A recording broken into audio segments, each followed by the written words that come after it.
Hello, my name is Burke Hedges, author of the best-selling book, The Parable of the Pipeline. I open my book with a story about Pablo and Bruno, who take two very different paths in their quest for financial independence. What you're about to see is the delightful animated story of their adventure. So, sit back, relax, and enjoy the life-changing lessons in The Parable of the Pipeline.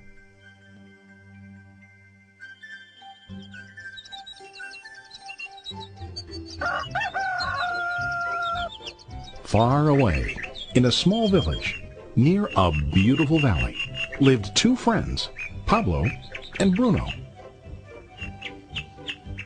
They were both young and dreamed of a better life for themselves. They'd often discussed their dreams about how they would become the most successful men in the village. They weren't afraid of hard work, and they searched for opportunities to help realize their goals and achieve their dreams. One day, an opportunity presented itself.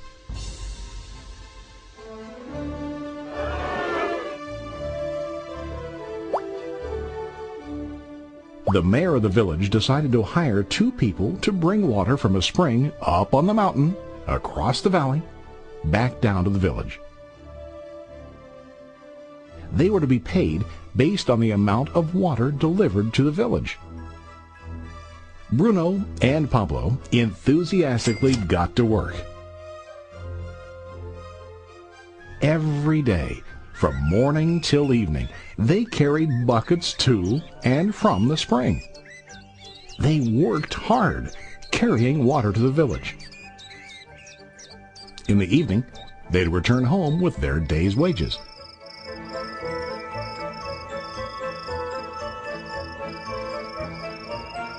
Bruno was satisfied with his work and the money he earned. He was sure that with this work he could achieve his dreams. Bruno thought that to increase his wages he could use bigger buckets to bring more water each trip.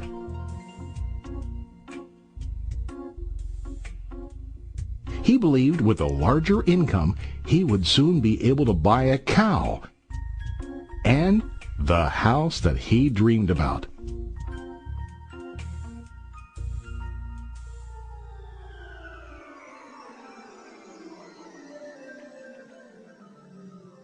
Now Pablo was not satisfied. At the end of the day, his back and hands ached, and he was exhausted. He was looking for an easier way to earn more.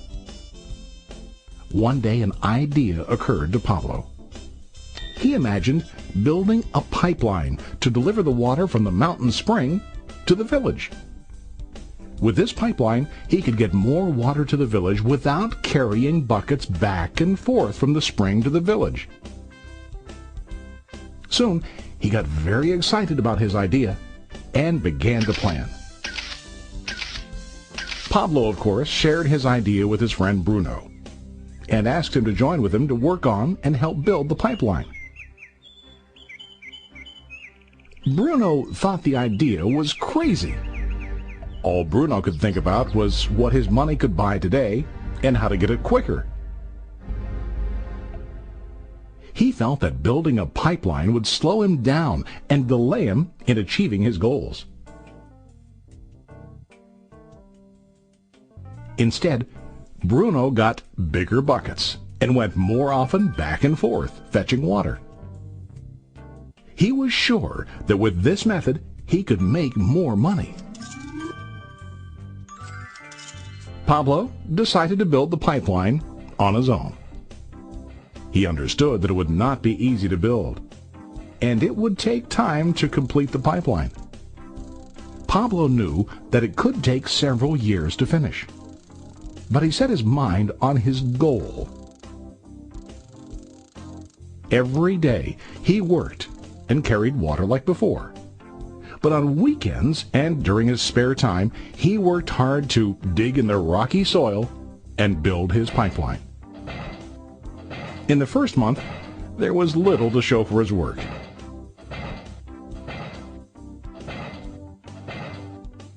Bruno and the villagers laughed and teased him. They called him Pablo the Pipeline Man. During this time, Bruno's income doubled. He already bought a cow and a bigger house. His lifestyle changed. He now spent time after work in the bar, enjoying his hard-earned wages from delivering water.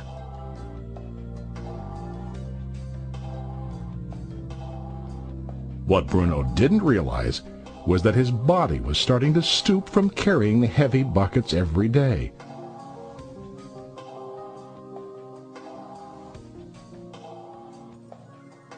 His face looked worn and his body tired.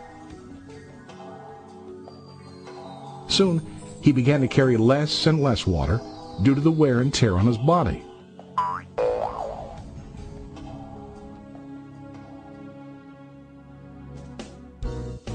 Month after month, Pablo worked.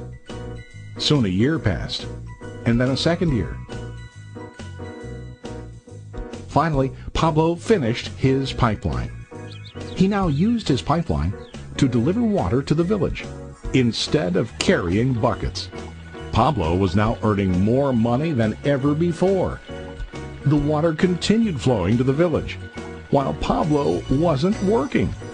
While he slept and ate, the water flowed. Pablo was happy and proud of his insight, persistence, and hard work. Now his income flowed as long as the water flowed through his pipeline.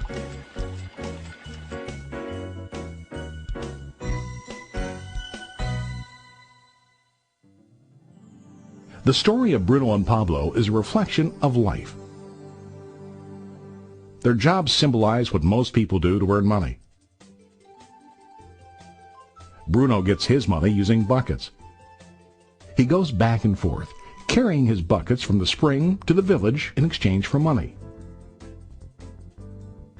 To increase his income, he either has to go more frequently to the spring or to use larger buckets. It's common in real life to increase our income by working harder. For example, working overtime or getting a second job. We also increase the size of our buckets by accepting a higher-paying position, which often includes spending more time on the job. Most of us exchange time for money like Bruno. We know that every person has only 24 hours in the day and that it's not possible to use all our time to work. The most difficult time comes when we can no longer exchange time for money due to age, health, or other reasons. Then, our income stops. Now let's review what Pablo did. Very wisely, Pablo did not exchange all of his time for a limited income, but he used some of his time to build a pipeline. He knew that the pipeline would bring ongoing income as long as the water flowed. An ongoing income that multiplied the time he worked each day. Pablo knew that someday, maybe because of age or health, he would no longer be able to exchange his available time for money. Pablo knew that if he could make his idea of a pipeline work, then he only has to do the hard work of building the pipeline. After the pipeline was completed, Pablo was able to monitor and maintain the flow of water to ensure that his income will continue. Pablo has shown us that to earn an income, we don't always have to directly exchange time for money. There really are better ways. How about you? Are you still like Bruno, who directly exchanges time for money? Or do you want to be like Pablo, building and maintaining a pipeline for ongoing income? If you are interested in the idea of building your own pipeline, contact the person who lent you this presentation. You can start building your pipeline today.